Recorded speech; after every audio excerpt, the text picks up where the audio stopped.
Bearhart, and we have here Kurstin. Say hi, Kurstin. Howdy.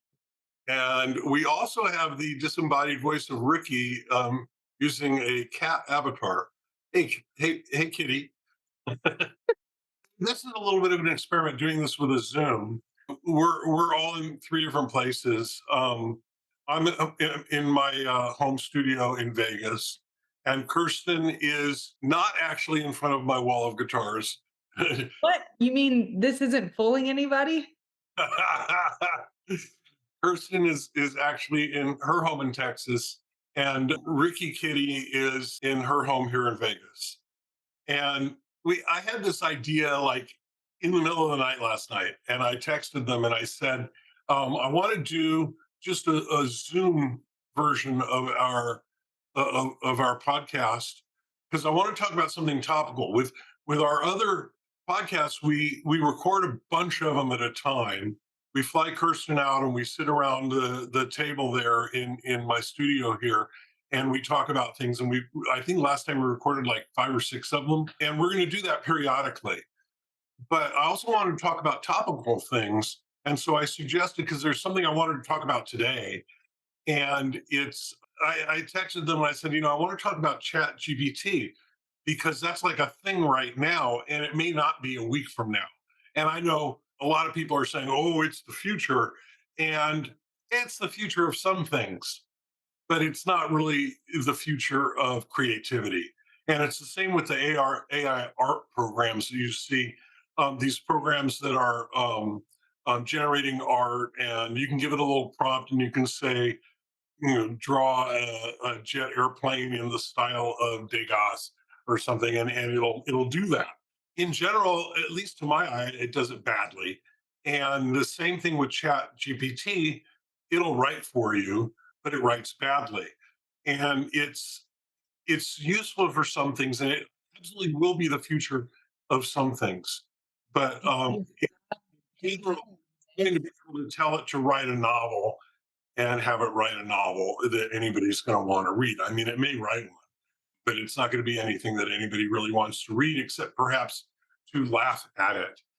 Go So when ahead. you say that it's going to be the future of some things, just not the future of creativity, do you have any ideas or has anybody said, oh, this is going to be the future of insert Yeah, topic? copywriting. A lot of people think it's going to be the future of copywriting and that it's going to put a lot of freelance copywriters out of work and provide a lot of website copy and social media posts and captions, all that kind of stuff. That's what, in short doses or short sentences, I think the AI might evolve to be better than paying a copywriter per gig. I've worked with some very poor copywriters, and so perhaps those folks won't have a job. People who are good at it, the good copywriters are going to be secure because there's always going to be a market for good creative input. Let me give you an example of something that Chat GPT will be good at and will replace and take people's jobs.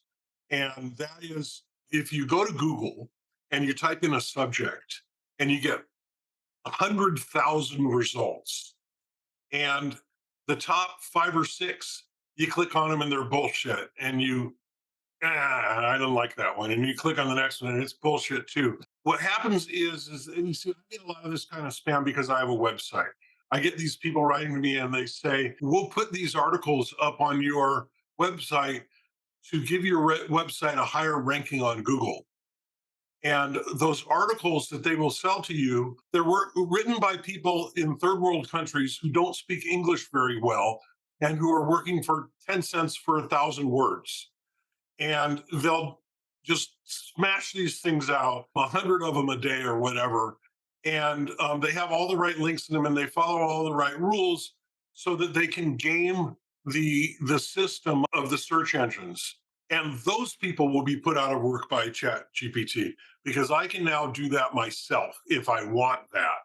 And I don't want that. And so my website won't come up in those searches. Those are the kinds of things that Chat GPT is going to be good at and may even be good at today. Yep, that's pretty spot on. Yeah, yeah. So, those That's I, still copywriting though, right? I mean, even if those people losing those jobs are overseas, that still falls under this. not that they're overseas, and it's that they're doing something that is disingenuous. And Well, has so, anybody put out, or the person that created Chat GPT, have they put out anything on what the purpose, like the sole purpose of this application was supposed to be? well, the purpose of it is it's a scientific experiment. And Okay. I listen sometimes to Michael Smerconish, and he had a guest on, and frankly, I'm not sure I even have his name here. It was, but he called it superb bullshitting, Well, which is very much what it's for. These fake articles that are designed for the purpose of gaming the system of the search engines. Oh, and I even wrote notes here. Troll farms, that's the word. So they used to have to be generated by these troll farms. I think that's a great term, which are often these overseas Nigerian princes. yes, we love those. I send money to all of them. Yeah, yeah. Well, those are the same people who are doing this. Oh, And okay. now you can do that with Chat GPT. And I think that's a brilliant way to do that. What it does not do is anything creative. And I asked it, I said, hey, Chat GPT, can you do creative writing? And this was its response. As a language model, oh, I'm sorry. As a language model, I can certainly. I thought it was supposed to sound like language.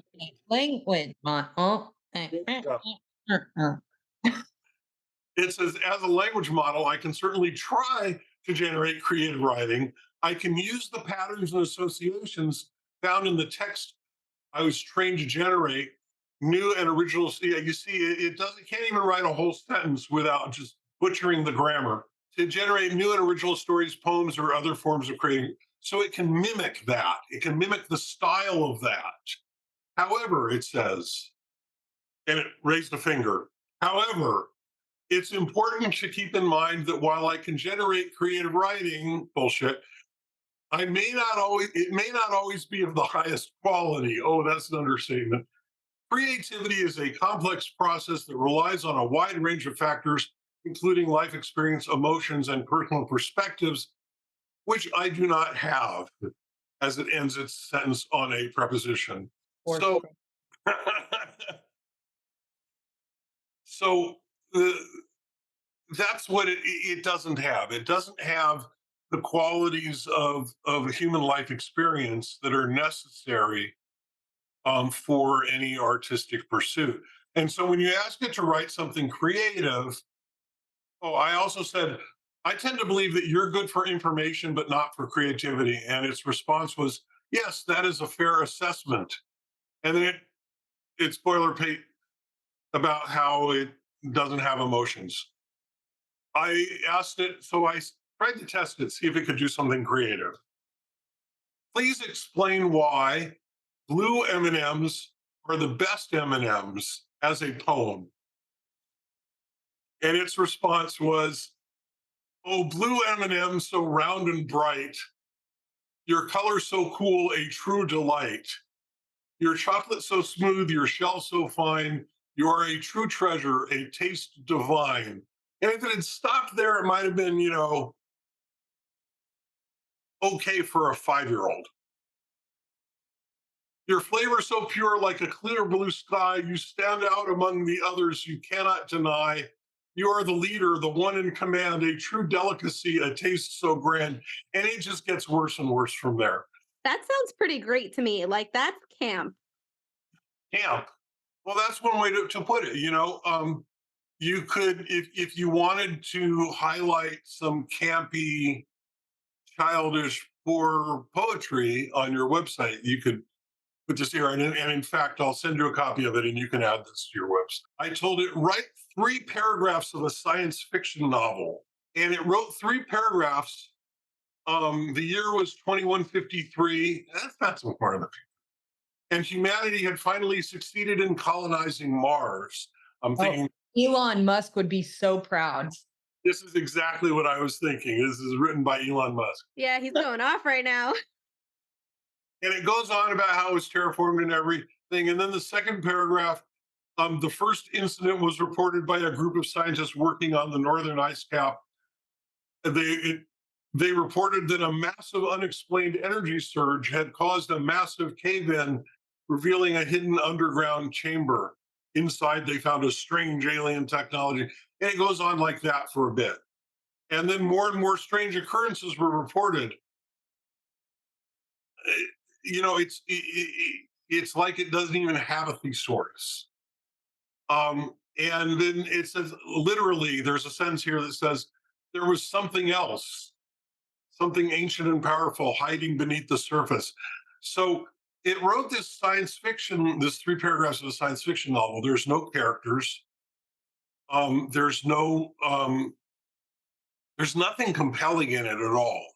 It's like, I read that and it's like eating cardboard, you know, to me. With a flicker being yelled from the other room at you. Yeah, yeah. And so then I said, write 3 paragraphs of a science fiction novel with interesting characters. And it tried to create some characters, but there's no dialogue. It gave them names. It says, as the sun set over the sprawling metropolis of New Beijing, Detective Lu Mei made her way through the crowded streets. It sounds like it was a dark and stormy night, right? Hey, those are classics. And again, there's no dialogue, there's no characters, nothing interesting about these characters. Um, there's another character, a brilliant reclusive scientist by the name of Dr. Chen.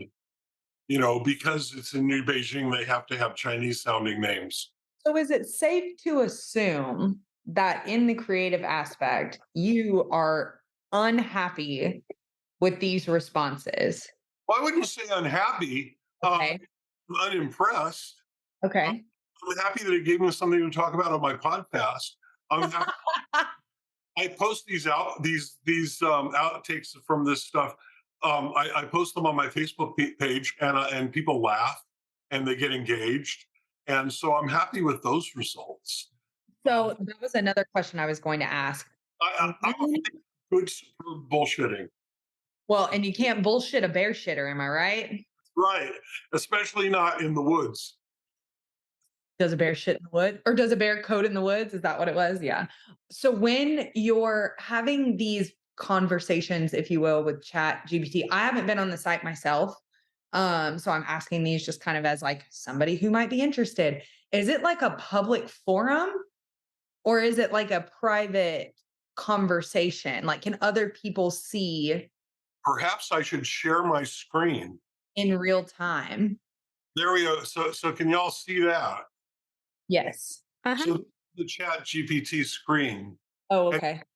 I asked it, explain how broccoli was sent to Earth by aliens. And it said there is no scientific evidence to support the claim that broccoli was sent to the Earth by aliens.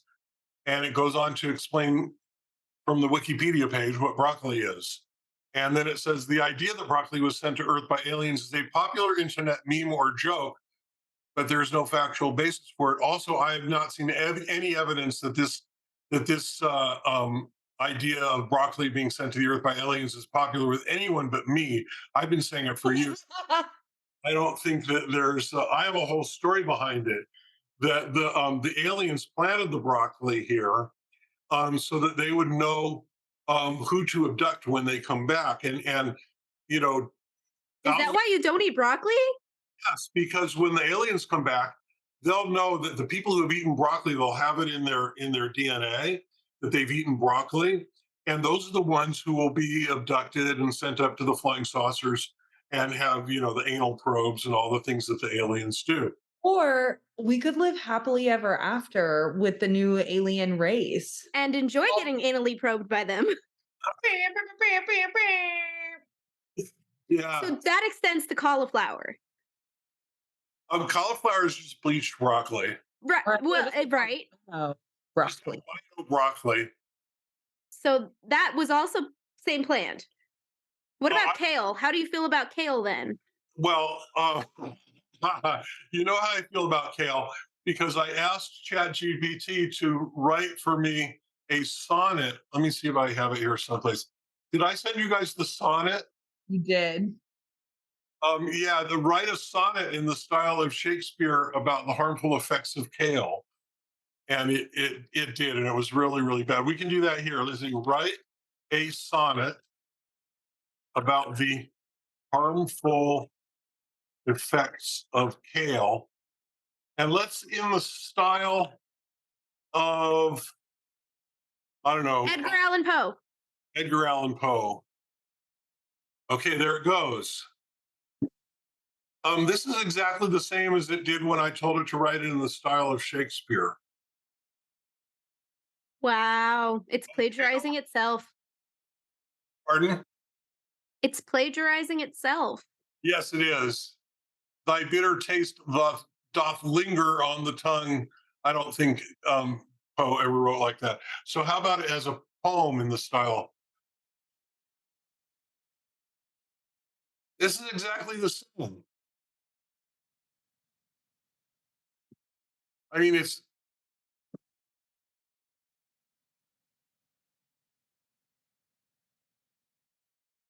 Well, you did tell it the exact same thing. no, I said poem instead of sonnet, Oh, yep. and it wrote it in the it may have a different cadence, but it's still got thy and It's the doth for me. so let us shun this bitter weed and choose healthier greens to feed. A healthier greens. Yeah, yeah. So I asked it once, and I can try this again here. Um, write a scene where Buffy meets. Write a scene where Buffy meets Edgar Allan Poe. Okay, yeah, that's a great one. Oh, there we go. Oh, that's fantastic. Buffy walked into the dimly lit library, her senses on high alert as she scanned for any signs of supernatural activity. This thing knows who Buffy is. Suddenly, she heard a strange noise, because that always happens, coming from the poetry section. That's where she Ooh. Edgar Allan Poe. She cautiously made her way over and peered through the shelves.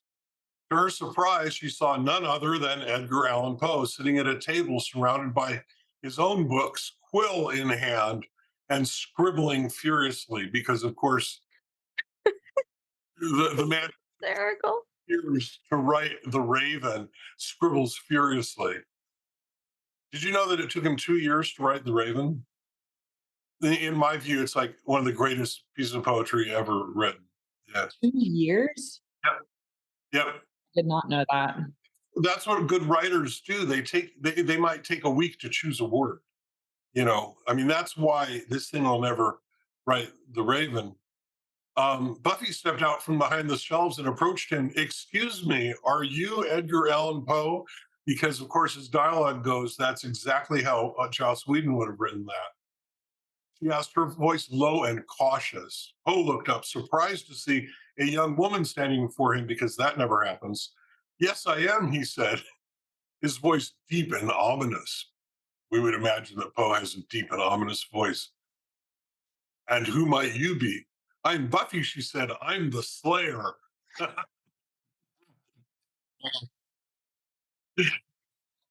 Yeah. You can all read this on your own time. That there's some dialogue in there though. A lot of text. Oh, because I gave it a known character. I didn't ask it to create its own character. There's some dialogue there. It does generate a lot of content, and it's, kind of readable for a laugh. And, it's useful for that. So, what are the things that this might be useful for? Kirsten, Yes, sir. well, you tell me, what do you think? What are the sort of things that this might be useful for? Well, we've been talking about creative writing, so I feel like I'm in that space right now. But what it reminds me of, let's do a little throwback. It reminds me of Ask Jeeves. I Uh-huh. don't know if anybody remembers that.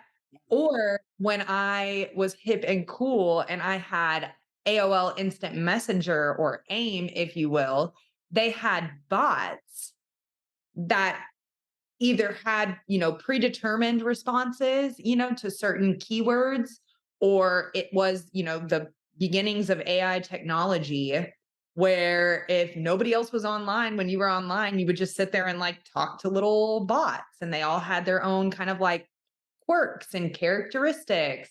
So, I mean, that's kind of the only thing that this reminds me of, which is why I asked you, like, what would be the purpose of this? Because for me personally, I would have no reason to use this. Like you said, it doesn't even use a thesaurus, which I mean, me and this thesaurus, we go way back. I use it every single day. So I personally would have no use for this in my line of work, if you will.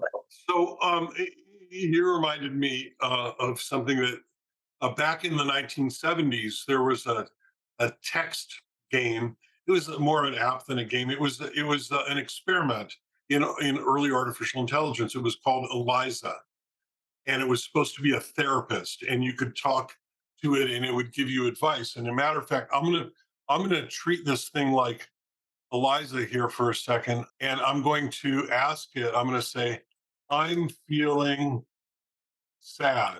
I'm sorry to hear that you're feeling. Is there anything in particular?" Yeah, it can be helpful to talk about what's going on and getting support from others. If the feeling persists or interferes with your daily life, please consider seeking out from a professional. Well, let's see here. My dog ran off with my pickup truck and my wife. Well, It said invalid. It said absolutely not. this is all my life I've thought about writing a country song, and that was the title of it. I'm sorry to hear that. It sounds like a very unusual and potentially dangerous situation. I would recommend contacting the authorities immediately to report the incident and to help locate your dog, your truck, and your Have it write the country song. okay, write a country song. Verse one, I woke up this morning to an empty bed, my dog and my pickup truck both gone instead. But he sleeps in the truck. I couldn't believe what I was seeing. Notice how it's trying to do this in a country dialect. My whole life just up and leaving. My dog ran off with my pickup truck and my wife, left me here with nothing but heartache and strife. I This is good. Okay, this is actually kind of good. never thought I they feel would like it would bop. go and leave, but now I'm just a lonely man with nothing. There's got to be trains in here someplace. Where's the train? I spent all my days working on that land, but now it's gone out of my hands. I don't know where they headed. Come on, that was low hanging fruit. I don't know where they headed or where they'll end up, but I'm just sitting here with an empty cup. Now that was a good try. Then we got the chorus again. I love that it has a chorus and a bridge. I thought we had a good thing going, but I guess I was just mistaken. It was just, I'm just a man who's lost it all, and now I'm just heartbroken. Close. That doesn't even rhyme. So if you see my dog in my pickup truck, tell him I'm still waiting. If my wife comes back, tell her I'm still hoping. But for now, I'm just a lonely man with nothing to hold on. Oh, I got that. Damn. I got I got chills. Okay, next episode, Bear premieres his new country song written by Chat oh, GPT. you know what? That's a great idea. I should I was just, about to say this should end up going into production, like to I should, become a That's real what I'm life song. saying. That's That would funny. go viral. That's hysterics. I'm saving this text, and I'm gonna put it to music. Um, yeah, I can see some applications where this might be useful. Um, it's certainly useful. It could be useful for some research. This particular iteration, it had its data is from 2021. Its data is 2 years old. So it doesn't have any current data in it. So it wouldn't be good for like asking about current events. I can see where something like this could be useful for some research. I can see where could be useful for students who don't feel like writing papers. And, some people think that's a bad thing. I think it's a great thing. But so I think, for kids who don't feel like writing essays, there probably already are tools for detecting whether or not it was written by Chat GPT. Just like they have tools to check if you've plagiarized from someplace on the internet. So maybe it's not useful for that. Some people have said it might be useful for generating prompts if you don't just need an idea of something to write about.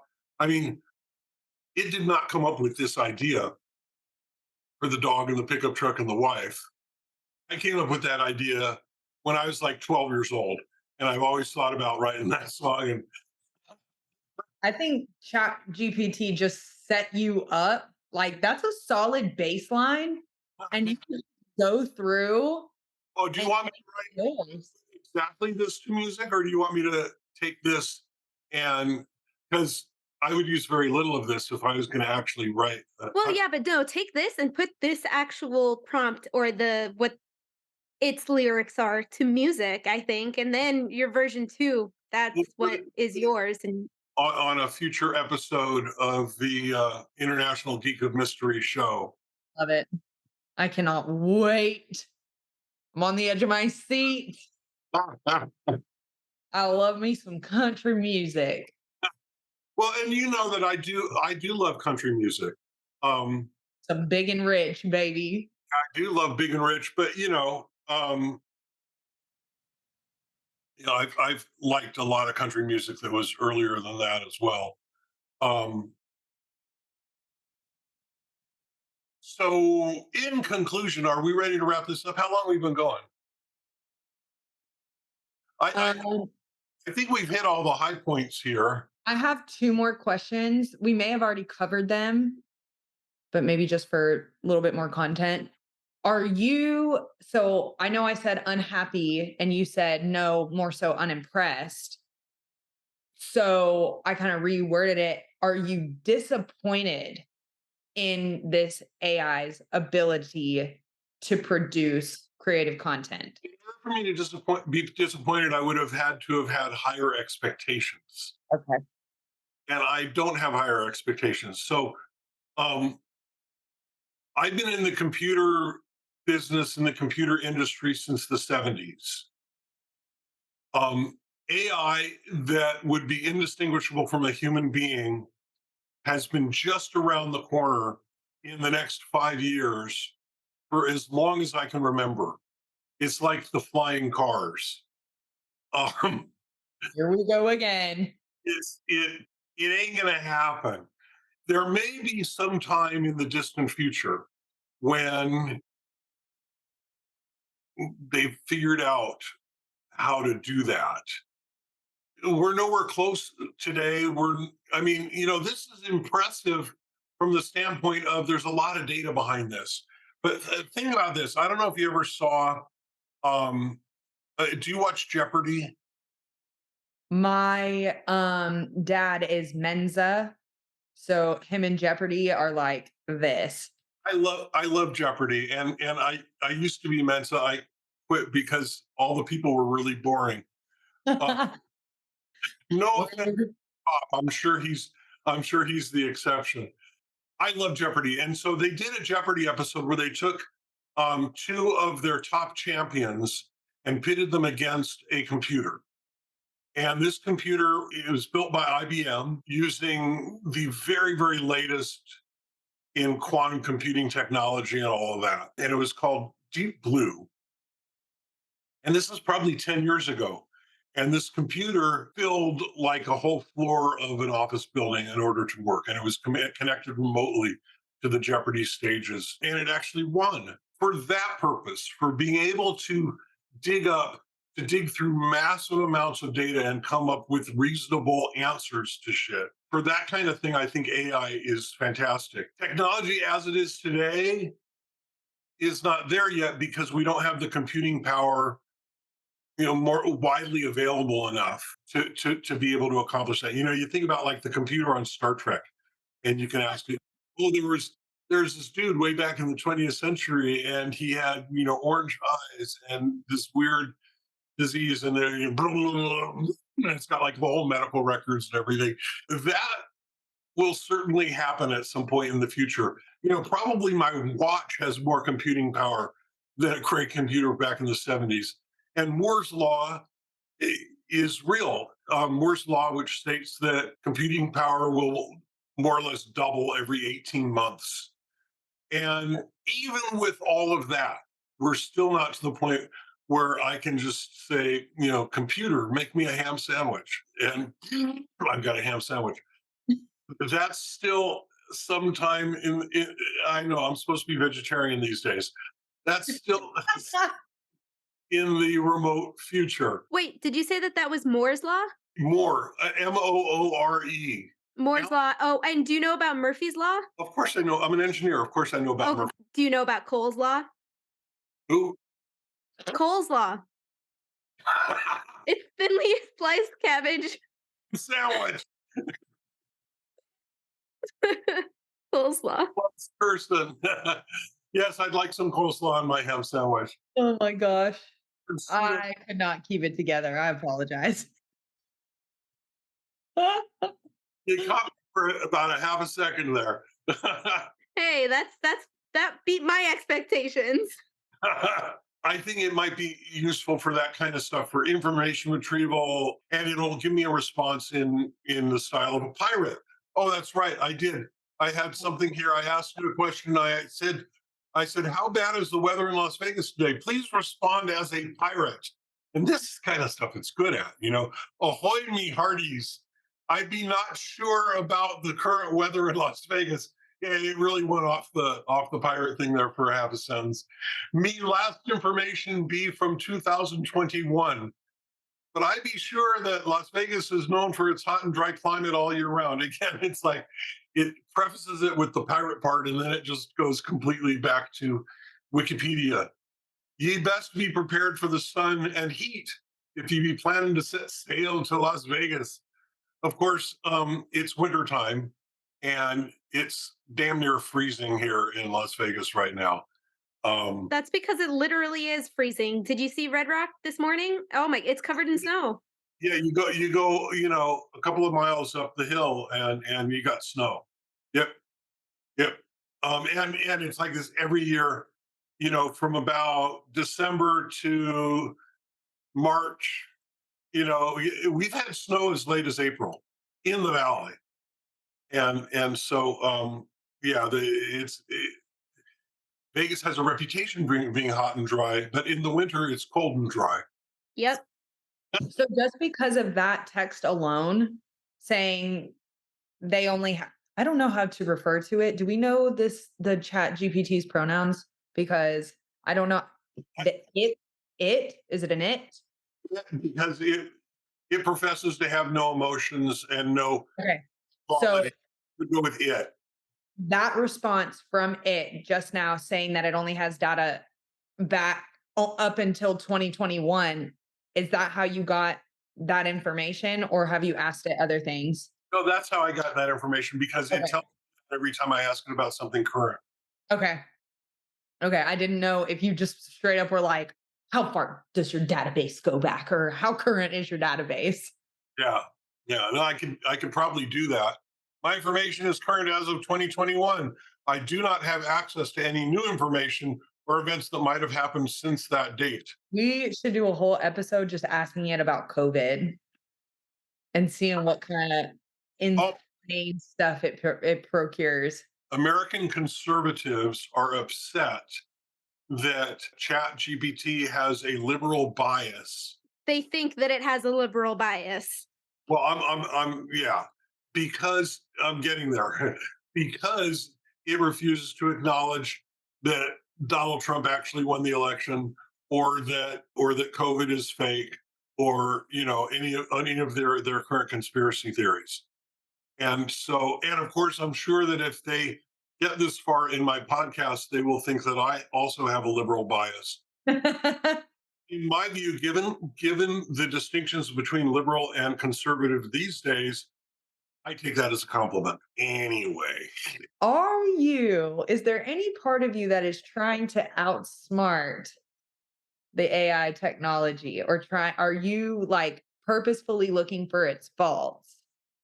well, I spent today, in research for this episode of our illustrious podcast. I spent a good amount of time today just trying to have it give me crazy shit, and it's not hard. Yeah. I asked it, who is Bill Weinman? And it told me that I'm an author of many books and courses on LinkedIn Learning, and then it gave me a list of all the courses on LinkedIn Learning, and they were all courses written by other people, not even the same person, and none of them had names that even remotely sounded like Bill Weinman, and it did not list any of my courses, of which there are many, and they are very, very popular on LinkedIn Learning, and you know, so. Um, it's not hard to get it to give you crazy shit. Okay. Well, then that is all of my questions. Okay, good, good. RiKitty, you have any? I love that you named yourself RiKitty. That's my alias from now on. Okay. There's a part of me that wants to do more Zoom podcast episodes just for that. The reaction, the commentary, it's like a vibe. It is a vibe. It's a whole vibe. So, RiKitty, did you have any questions or comments on the subject of the day? No, I was going to bring up the fact that conservatives think that it's pushing a liberal agenda because it won't make jokes about a woman, that it'll make jokes about a man. It's like that's the stupidest thing I've ever heard. But what's new?